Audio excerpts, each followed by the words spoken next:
오늘부터 이제 열왕기상을 좀 공부하려고 합니다. 열왕기상은 그냥 이렇게 인간적으로 생각해 보면은 고대 이스라엘의 역사죠. 그죠? 고대 이스라엘의 역사고 특별히 왕들을 중심으로 기록한 역사입니다.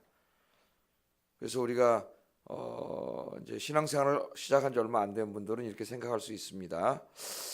이 성경책에 왜 이스라엘의 역사가 있고 우리가 왜 이스라엘의 역사를 알아야 하는가? 그렇게 생각할 수 있어요. 실제로 교회에 오셔서 이제 주일 예배만 오시는 분은 이제 주일날은 주로 신약 설교를 많이 하는데 신약에 대해서 별로 이제 묻지 않는데 이 수요일날 구약 강해 듣다가 물어본 분이 있습니다. 이스라엘의 역사가 우리하고 무슨 상관이 있습니까? 신앙생활하고 그렇게 물어본 분도 있습니다. 자, 이제 이스라엘의 역사를 다루는데 이스라엘의 역사를 하나의 단면으로 하나님이 사용해서 인간의 역사를 다루는 거죠. 인간의 역사를 그래서 인간의 역사를 주관하시는 분이 하나님이라는 것을 우리에게 가르쳐 줍니다. 또 이제 열왕기사는 왕들의 이야기이기 때문에 어떻게 보면 리더십의 이야기일 수도 있어요. 로마인 이야기 같은 게 이제 로마의 왕들의 이야기를 다루지만 단지 로마의 왕들의 이야기를 역사적으로 다루는 책이 아닙니다. 그것은 리더에 관한 책이에요. 리더십. 리더가 어떤 사람이 되어야 되는가 그걸 가르쳐 주죠. 그래서 그 책이 나온 다음에 우리나라의 조선의 역사를 다루는 사람들이 그 책을 이렇게 본받아 가지고 우리나라 이제 왕들을 다루면서 리더십의 관점에서 왕들을 다루는 책들이 많이 나왔습니다. 그래서 그런 관점에서도 우리가 좀 볼 수 있겠어요. 이스라엘의 왕들, 리더들이 한 국가의 흥망성쇠에 얼마나 중요한가 그것들을 우리가 볼 수도 있고 특별히 이제 이 열왕기상하는 그냥 왕이 아니라 그 왕들이 누구와 긴밀하게 연관되어 있어요. 하나님과 긴밀히 연관되어 있습니다. 이스라엘은 신정 국가였으므로 왕을 대신해서 이 하나님을 대신해서 통치하는 사람들이기 때문에 하나님과의 관계가 연결되어 있어요. 그래서 왕들이 하나님을 잘 섬기면 그 백성들도 따라서 하나님을 잘 섬기고 그때는 하나님이 복을 주시죠. 그 나라에. 그러나 왕들이 하나님 말씀을 어기고 불순종하고 권력 유혹에 눈이 멀어서 그렇게 살면은 왕만 심판을 받는 게 아니라 그 백성들도 똑같이 그 지도자를 따라서 망하는 길로 가. 그 나라가 망하는 길로 갑니다. 그래서 우리가 그런 관점에서도 좀 봐야 되겠고요. 또 왕들도 정치 지도자이기 이전에 이미 한 사람의 인간입니다. 인간이고 신앙인이에요. 그가 한 사람의 개인으로서 하나님과의 맺는 신앙의 관계 그런 것도 우리가 여기서 좀 봐야 되고 또 하나는 정치죠. 정치. 인간의 정치의 이야기입니다. 어떻게 보면 이 정치가 결국은 어떻게 돼요? 열왕기하 다 끝나면은 어떻게 되죠?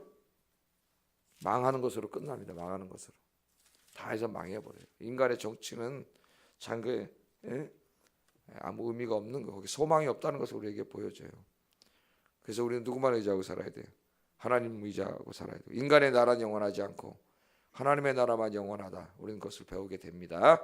하여튼 그래서 우리가 이제 열왕기서를 공부하게 되는데 오늘 말씀의 주제는 이 우유부단함, 다윗의 우유부단함과 아도니아의 권력에 대한 욕심에 대해서 좀 아침에 생각해 볼래요. 그러니까 설교의 주제는 우유부단함. 우리가 피해야 될 두 가지가 뭐냐면은 우유부단함과 욕심입니다. 욕심.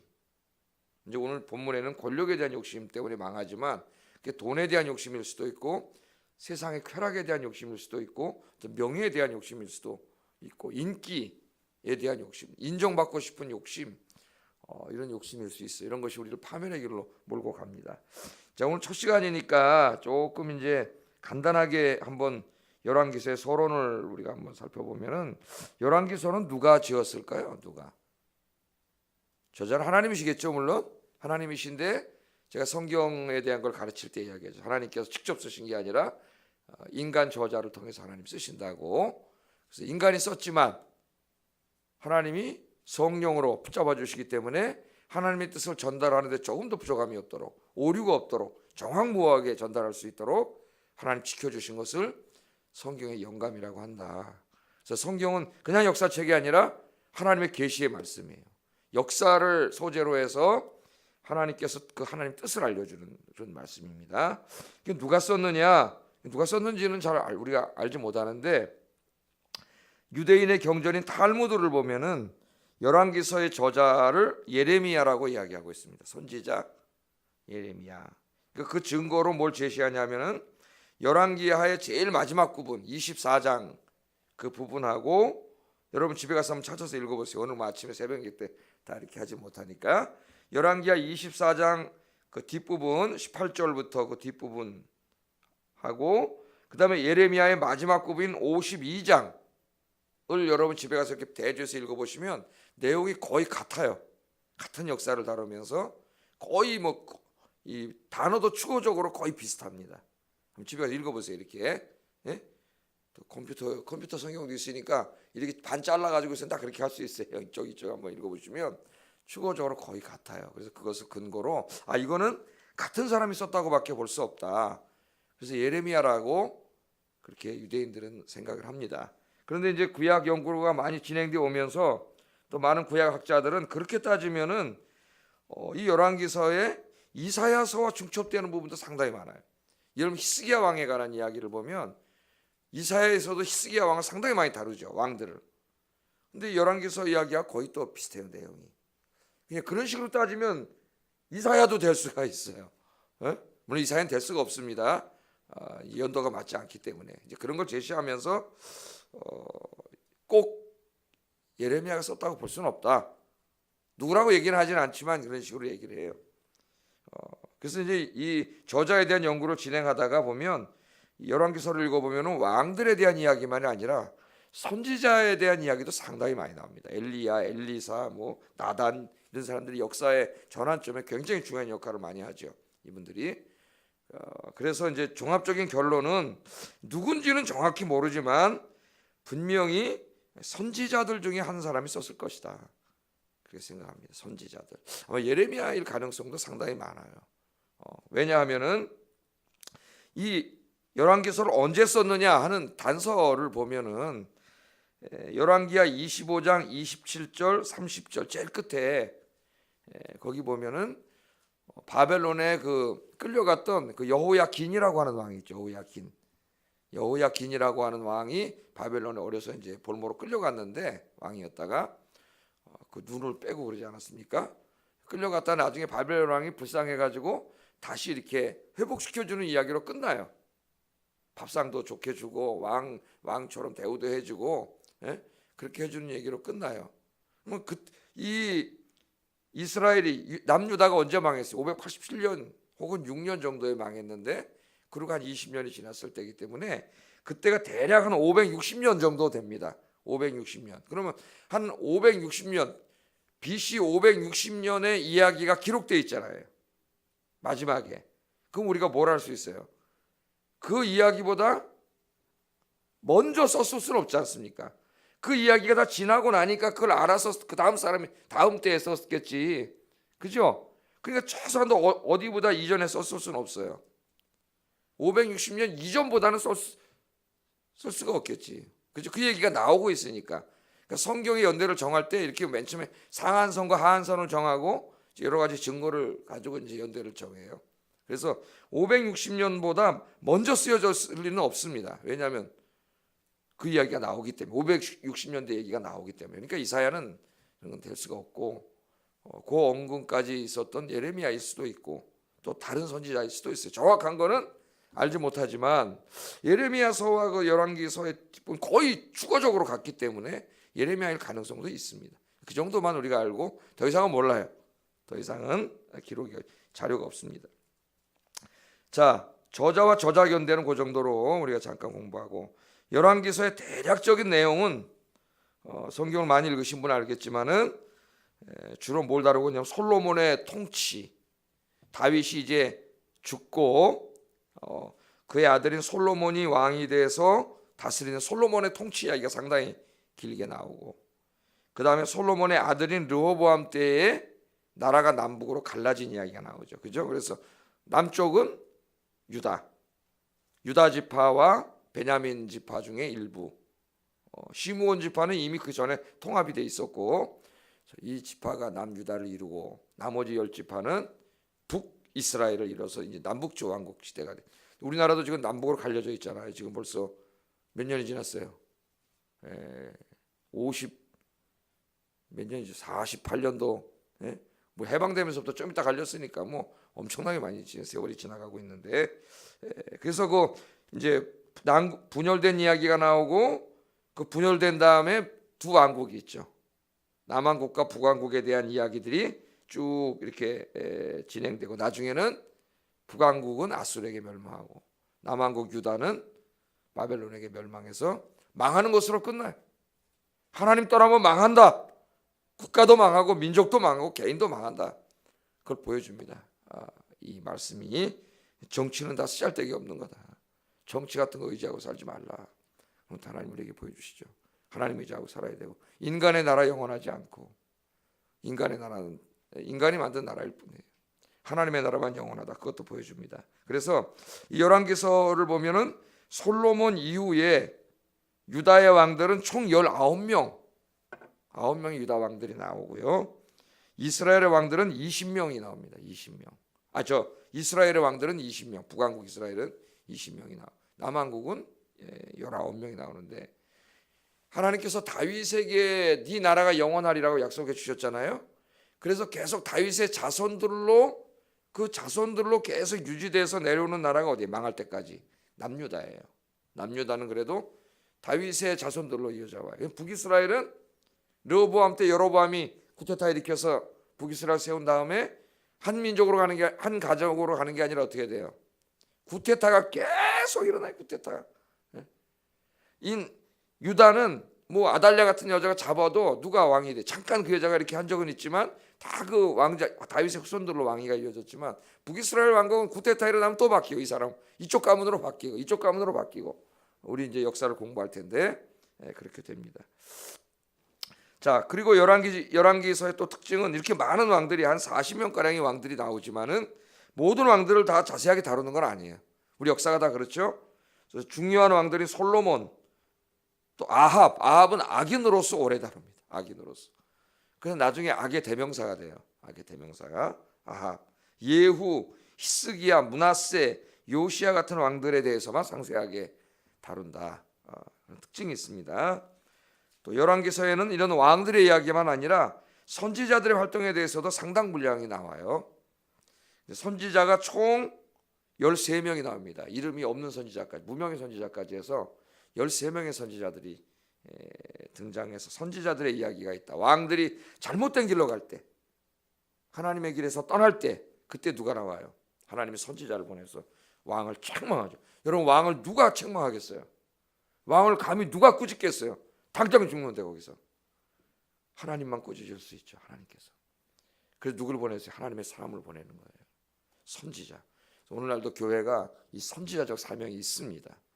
이 국가가 잘못할 때 무슨 데모를 하라는 게 아니라 하나님의 말씀에 입각해서 잘못한 부분에 대해서 우리가 책망할 수 있어요. 교회가 이야기해야 되는데 부끄럽게도 그럴 만한 교회가 되지 못하고 있습니다. 우리는 한국 교회 더 부끄럽고 교회 문제가 생기면 오히려 이 대한민국의 법원, 검찰, 정치, 정부를 하나님의 말씀으로 꾸짖고 책망해야 될 선지자적 기능을 감당해야 될 교회가 믿지도 않는 판사 밑에 가가지고 우리 교회 문제 좀 해결해 주세요. 그래가지고 믿지 않는 판사가 판결하 이런 부끄러운 교회가 되고 말았죠. 우리 교회가. 자, 그런 이야기들이 있습니다. 그래서 왕들이 잘못된 길로 가면 하나님의 사람들을 보내서 선지자들 꾸짖었어.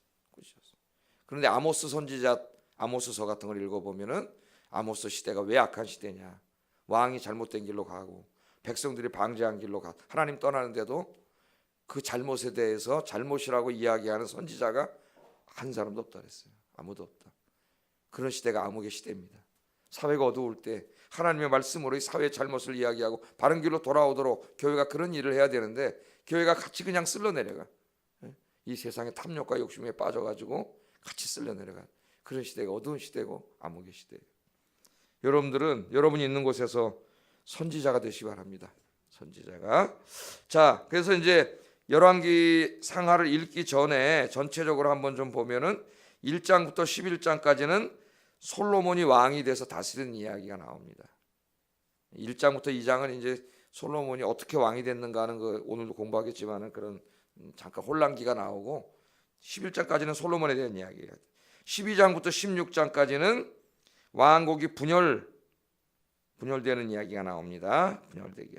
12장에서 16장. 분열되고 이스라엘과 유다의 초기 역사에 대한 이야기가 나와요. 그다음에 열왕기상 17장부터 열왕기하 10장까지는 이제 북왕국 이스라엘과 남유다에 대한 이야기가 나오고, 이때 선지자 엘리야와 엘리사의 이야기도 상당 부분 나옵니다. 여기에 같이 그렇게.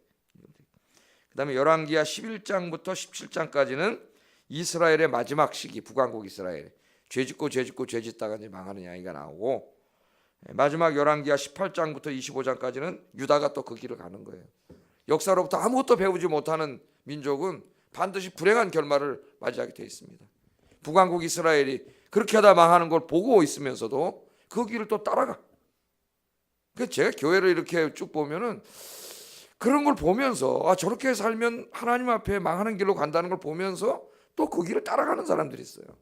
정말 어리석은 사람들, 깨닫지 못하는 거죠. 그런 이야기들이 나옵니다. 그렇게 구조는 복잡하지 않아요. 역사의 이야기고 또 재밌습니다, 여러분.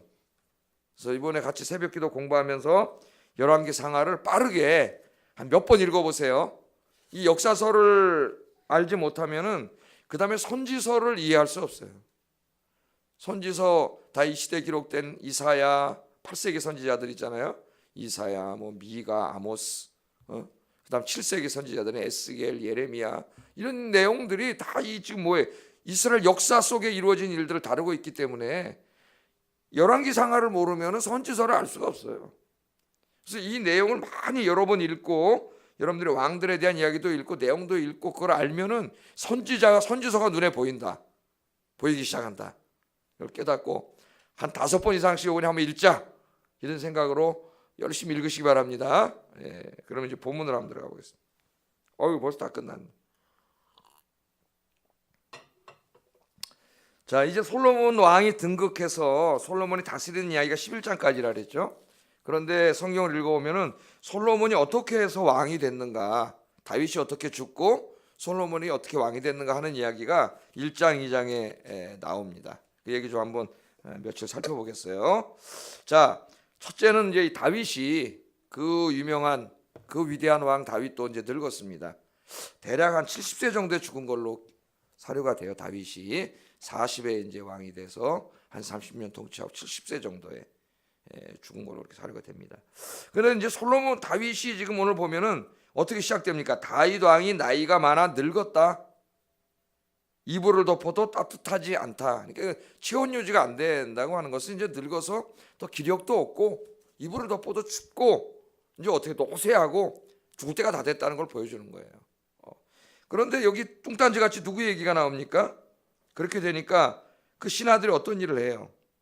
왕께 아뢰되 우리 주 왕을 위하여 젊은 처녀 하나를 구하여 그로 왕을 받들어 모시게 하고 왕의 품에 누워 우리 주 왕으로 따뜻하시게 하리이다 하고. 그러니까 이게 이제 그래서 나이 들고 노쇠한 그 왕이 이불을 덮어도 따뜻하지 않고 늙으니까 그 기력을 좀 회복하고 그 어떤 남성으로서 왕이 기력도 회복하고 나머지 그 어떤 생산력도 회복하고 또 체온도 유지시켜주고, 그런 게 이제 옛날에 고대에 좀 그 어리석은 의술이었어요. 의술 처방법이 하나 있어요. 그렇게 해가지고 좀 왕을 이렇게 죽지 않고 어떻게 해보려고 좀 기력을 좀 살려가지고 왕 노릇하게 하려고 한 거죠. 그렇게 해서 이제 아비삭이라고 하는 그 처녀를 데려다가 시종을 들게 했는데 3절에 보면은 뭐라 그랬어요? 아리따운 처녀라 그랬습니다. 아리따운 처녀를 데려다가 시종을 듣게 했다, 그렇게 말합니다. 심히 아리따운 여성이라고 그렇게 말해요. 자, 그런데 다윗이 어떻게 했다 그럽니까? 4절에 보면은 이 처녀는 심히 아름다워 그가 왕을 받들어 시종 들었지만 왕이 동침하지는 않았다, 그렇게 말씀에 나옵니다. 그러니까 이 1절부터 4절까지 이 아비삭 이야기까지 들어가서 나온 이 전체 이야기가 전해주는 메시지는 뭐냐면은 다윗 왕이 이제 더 이상 기력을 회복해서 왕노릇 할 수 없게끔 됐다는 것을 여러 가지 이제 더 이상 왕자로 생산할 수도 없고 다 이제 그런 걸 다 보여주는 거예요, 우리에게. 다윗은 곧 있으면 어떻게 되는 거예요? 죽어서 이제 떠날 수밖에 없는 사람이다. 우리 그것을 보여줍니다. 그런데 이제 오늘 우리가 이 열왕기서를 읽으면서 조금 이상한 것은 다윗이 자기가 이 정도가 됐다면 1절에서 4절에 나온 이 정도가 됐다면은 제일 중요한 게 뭐예요? 왕이 빨리 죽을 때 후계자를 정해놔야지. 안 그러면 큰일 나죠. 이제 나라가 엉망진창이 되잖아요. 네? 여러분 이게 꼭 이 권력의 문제만이 아니라 이 부모님들이 돌아가실 때 돈 문제도 마찬가지예요. 돈 문제를 돈이 좀 있는 분들을 말하는 거죠. 재산이 좀 있는데 그래도 뭐 어느 정도 나눠줄 게 있는데 죽기 전에 탁 정리를 하고 깨끗하게 이렇게 해야지. 부모가 이렇게 우유부단하게 있다가 그냥 돌아가시면은 그 다음에 자식들끼리 원수가 돼요. 다 돈 때문에 싸움을 하는 원수가 돼요. 이 권력이라는 건 더 무서운 거죠. 이 피비린내가 나는 겁니다. 이거. 그러니까 빨리 이걸 우유부단하지 말고 빨리 정해놔야죠. 정해서 발표를 해야지. 자기는 다 죽게 됐는데. 근데 웬일인지 다윗이 너무나 우유부단합니다. 지금. 그냥 그 이스라엘에서 제일 아리따운 여성이 들어가도 아무것도 할 수 없는 노인이 돼가지고 이제는 거의 죽어야 되는 그런 정도가 돼 있는데도 왠지 모르게 다윗이 후계자에 대해서 발표를 하지 않아요. 후계자에 대해서. 이것이 이제 이 자식들끼리 싸우게 되고 뭐 직접적으로 바로 죽이지는 않았지만 이제 아비삭으로 인해서 또 자기 형도 죽이게 되고 이런 끔찍한 일이 벌어지게 되죠. 그래서 다윗의 인생을 읽으면은 우유부단함이 여러 번 나타납니다. 훌륭한 왕이지만 그 우유부단함이 뭐예요? 빨리 자기가 책임을 지고 욕을 먹더라도 빨리 이게 교통정리라고 정해야 될 때 이렇게 하면 자기가 괜히 하면 좀 이 사람한테 욕 먹을 것 같기도 하고 저 사람한테 욕 먹을 것 같기도 하고 이러니까 어떻게 돼요? 결정을 못 하고 있는 거예요. 우유부단하게 어떻게 되겠지? 그러고 이런 사람들이 있어요. 근데 이런 분들이 지도자를 하면은 엉망이 됩니다. 이쪽에서 파벌하고 싸우고 나누고 조직이 엉망진창이 돼요. 교회 안에도 여러 번 봤어요. 우유부단함은 하나님 앞에 옳지 않아요. 자기 혼자 어떻게 하나 편해보고 일종의 회피 그런 사람 있죠. 가정에도 어떤 문제가 생기면 가장으로서 해결을 해야 되는데 자기가 도피를 해버려요. 자기는 도망가 버려요. 밖에 나가버리고. 예? 그러니까 이제 가정에 큰 문제가 생기는 거예요. 이 문제가. 이 다윗을 보세요. 그 전에도 자기 오늘 여기 원래 장자가 암논인데 암논이 어떻게 했어요? 자기 배다른 누이 동생들이 있었죠. 압살롬하고 그 압살롬의 여동생 이제 다말이 있었어요. 엄마가 다른 거긴 형제인데 다윗이 다 아버지고 어느 날 자기 배다른 누이 동생 다말이 마음에 들어가지고 그 자기랑 동침하다 안 하니까 강제로 겁탈을 한 다음에 갖다 버렸죠 그냥. 그러니까 그 친오빠인 압살롬이 화가 막 났는데 이놈 아버지가 아무 조치를 취하지 않는 거예요. 아버지가 이걸 빨리 그때 했으면은 압살롬의 반역이 일어나지 않았어요. 아버지가 아무 조치도 취하지 않으니까 이 화가 난 거예요 이제 압살롬. 그래서 나중에 어떻게 합니까? 불러다 죽여버리죠. 형을 죽이잖아요. 형제간에 살인이 벌어지고 압살롬 나중에 반역했다. 또 그 아들 또 죽고. 이 다윗이 인생을 보면은 벌써 자식들끼리 싸우다 막 죽는 얘기 계속 나와요. 그거 다 어디서 나오느냐? 자기가 빨리 처리해야 될 중요한 일을 처리하지 않는 거예요. 우유부단해가지고.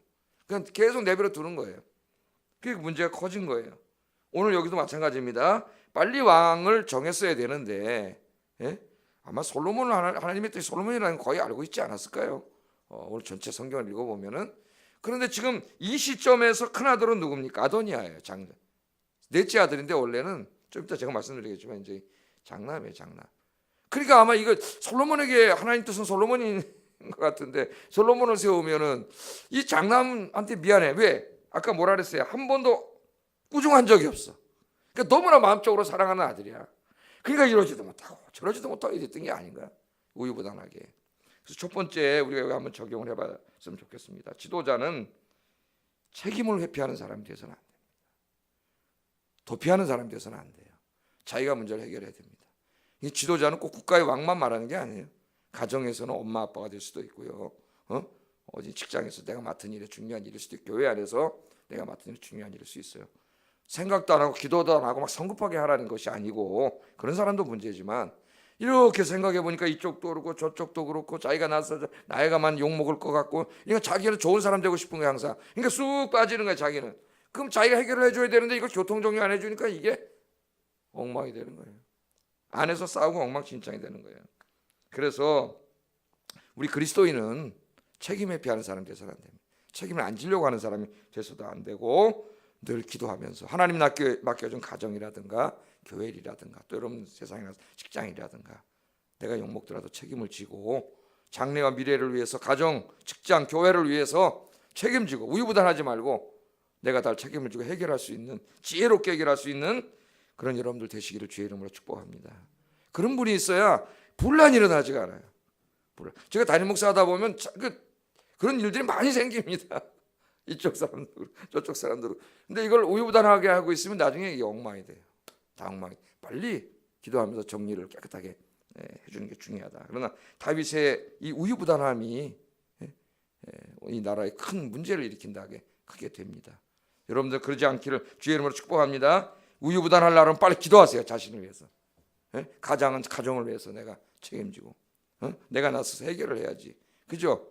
자, 예를 들면 시어머니와 내 아내, 내 엄마 아내가 좀 무슨 일 때문에 있는데 자기 혼자 도망가 버리면 해결되겠어요? 자기가 해결을 해야지, 나서서. 누가 해결해 이걸? 누구 편 들으면 또 안 되는 거예요. 책임을 지고 기도하면서 화해를 시키고 이런 거 누가 해? 자기가 해야지. 회피하지 말고 도망가지 말고 기도하면서 모든 일에 중심에 설 수 있는 여러분 되기를 주의 이름으로 축복합니다. 자, 다윗이 더 이상 왕 노릇 할 수 없을 정도로 기력이 쇠약해졌는데도 후계자 결정을 하지 않으니까 장남이었던 아도니아가 나서기 시작합니다. 아버지 아리따운 여성을 넣어줘도 아무것도 못하네? 그럼 뭐예요? 걸고 죽을 날이 가까웠구나 이제. 근데 아버지가 발표도 안 해. 난 장남이야. 그러니까 뭐가 생겼어요? 권력에 대한 욕심이 확 생겼죠. 그것도 보통 권력이 아니라 왕권이죠. 왕권에 대한 욕심이 확 생긴 거예요. 넷째 아들이었다 그랬죠. 큰아들 아까 암논 죽였다 그랬죠. 압살롬이. 그 다음에 둘째 아들 길르압은 사무엘하 3장부터 안 나오기 때문에 죽은 걸로 살아야 됩니다. 압살롬은 셋째 아들 압살롬 반역 일으켰다가 나중에 요압이 죽여버리죠. 다윗이 살려달라 그랬는데. 그 네 번째 아들이 이제 누구야? 아도니아, 자기 장남이고 동생들이 있단 말이죠. 그러니까 자기의 권력에 대한 욕심이 생기겠어요? 안 생기겠어요? 인간적으로는 생기겠죠. 인간적으로 확 생겼습니다. 서열로 보면 자기야. 서열로 보면은 그게 뭐라 그랬냐면은 5절 한번 읽어보겠습니다. 5절 시작.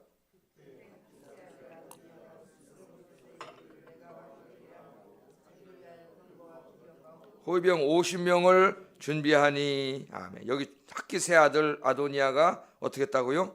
스스로 높였다 그랬어요. 스스로 높였다. 이게 문제죠. 교만이죠 이게.